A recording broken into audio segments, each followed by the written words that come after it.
ఈ దునియాలో మనిషి బతకాలంటే తిండి ఎంత అవసరమో డబ్బంతకన్నా ఎక్కువ అవసరం. రేయ్, నీకు అర్థమైతే లేదా?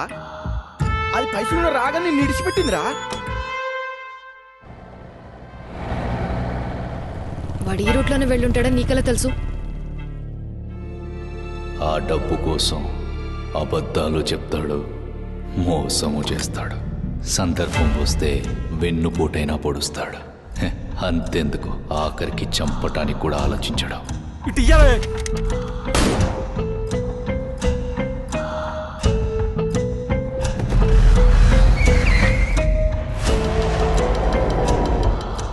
మా నాన్న చనిపోతామని ఊరేసుకున్నారు.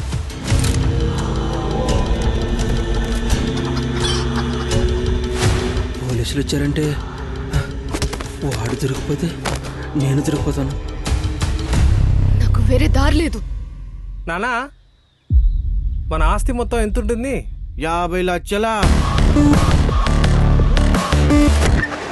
పడితే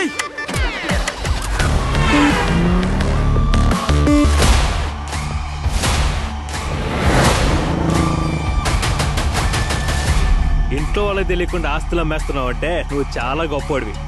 అందుకే ఈ మనుషుల్ని మంచోళ్ళు అనలేము, చెడ్డోళ్ళు అనలేము.